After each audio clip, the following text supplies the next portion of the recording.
how's it going? Today I'm going to be talking all about applying to and choosing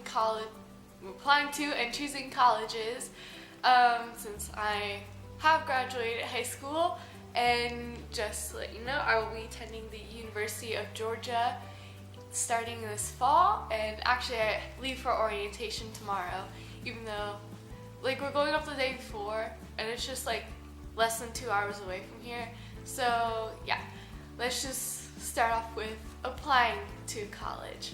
So when you're applying to college, the first thing that you want to look at is your academic performance, and it's really each school. If you search for freshman profile for blank school, then you can usually see their middle 50% range of SAT scores and GPAs, and I think those are usually weighted GPAs.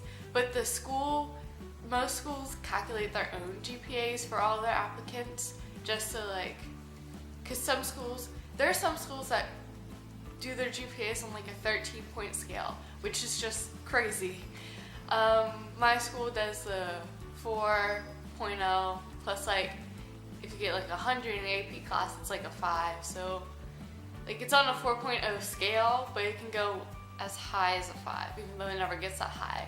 First, you want to look if you can get into the school, but a lot of people choose to apply to safety schools, which mine were Penn State and University of Connecticut, and I got in, so it's pretty safe. And then target schools, so University of Georgia.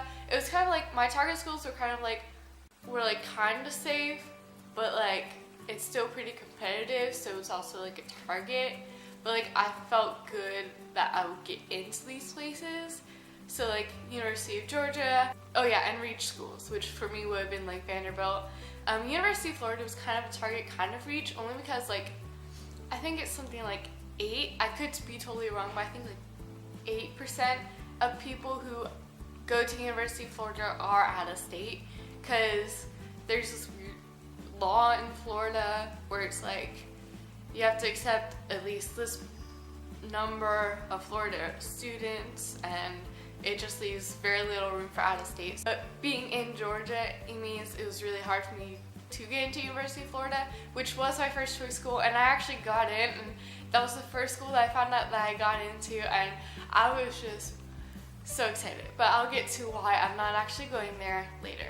So after you narrow it down a bit grade-wise, then want to look in at each school's majors if you have decided kind of where you think you want to go.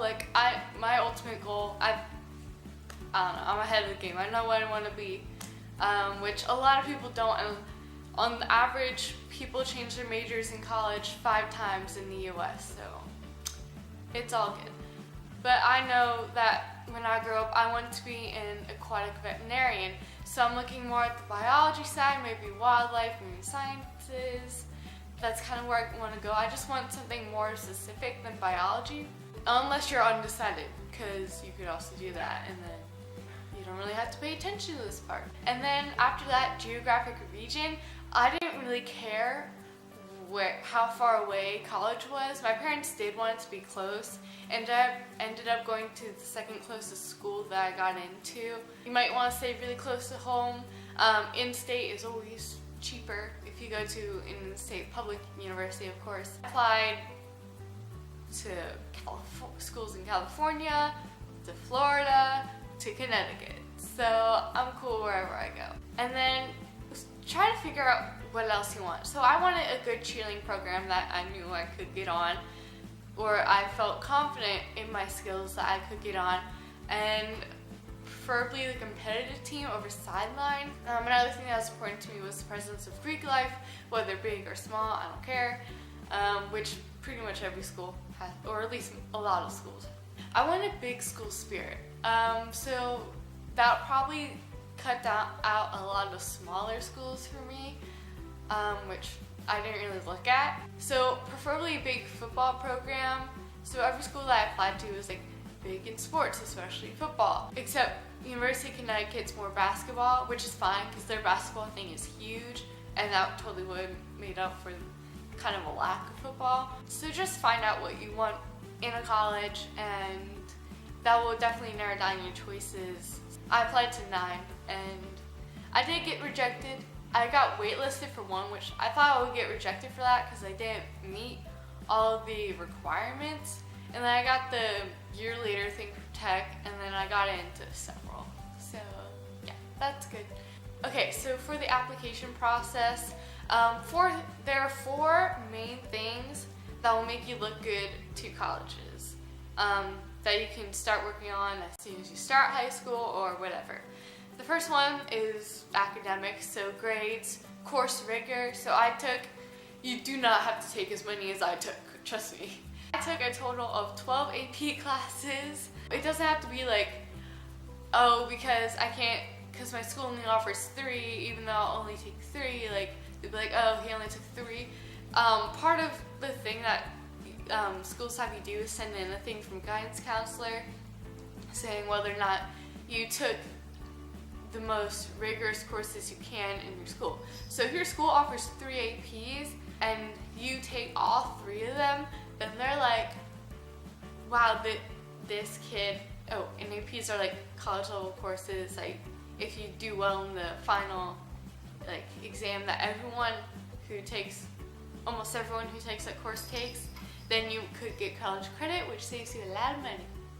And for me, I might even graduate in 3 years, so that's a lot of money saved. But if they see that you took, hi Tazzy. So if they see that you took those 3 courses in the most rigorous, or almost the most rigorous schedule that you could in high school, then we'd be like, this kid has initiative and they're hopefully going places, so I guess we want them. But that's only one of the 4. The second one is extracurricular activities.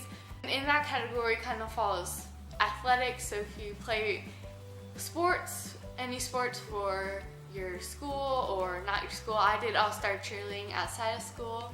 That's like a commitment and shows that you can work with others, so that's also really good. And then after that is leadership, and that kind of falls into the category with extracurriculars because those are normally the places where you can get leadership roles. Like for our academic team, I was captain. For my school's language club, I was communications director. I was junior officer in 11th grade for Model United Nations, and then I became head delegate, which is kind of like the president of the club, my senior year. And then the 4th thing is community service. So I tutor people for free. I volunteer at our school's student-run math tournament, and I'm a full-time volunteer at the Georgia Aquarium. So just find little things around your community you can do. There's one girl in my grade who I graduated with who organizes blood drives and everything, and so that's cool.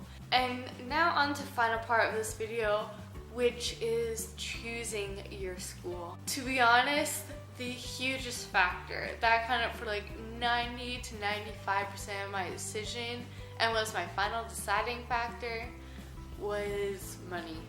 It was. I think it's something like 25% of kids who get into their first choice school end up not going because of money, and I am one of those 25%. So yeah, my first choice was University of Florida.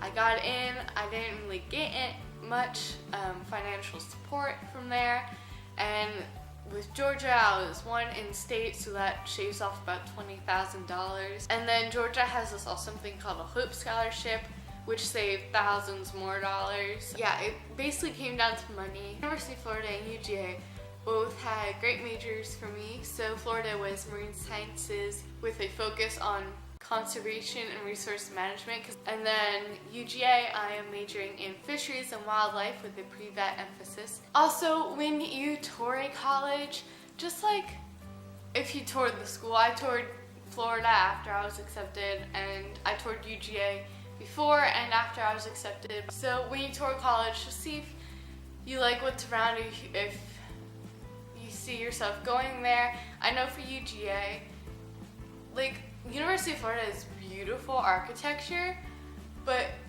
UGA, it looks like what I always pictured college to look like.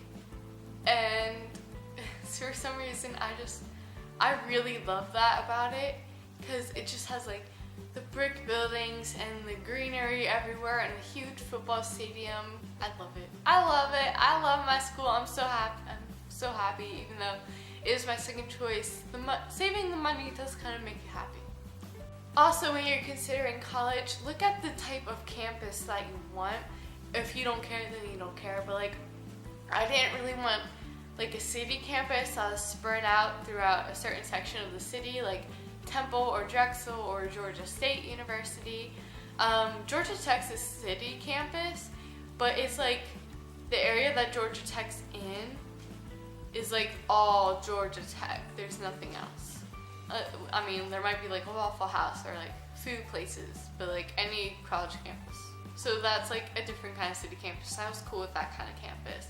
For like UGA and Florida are in college towns. So if you guys have any more questions, just feel free to ask me. All my social media information will be down below. And yeah, if you are new to my channel, please hit that subscribe button down there. Also give this video a big thumbs up. I have, especially if you want more college videos, because I have plenty of those planned out, and like I'll show you my outfits for sorority recruitment and stuff. And just leave any video suggestions down in the comments, or again, message me on Twitter or something. Comment, if you're going to college, or if you have like an idea of where you want to go, or you're already at college. Put your college down below. So yeah, I will see you guys soon. Bye!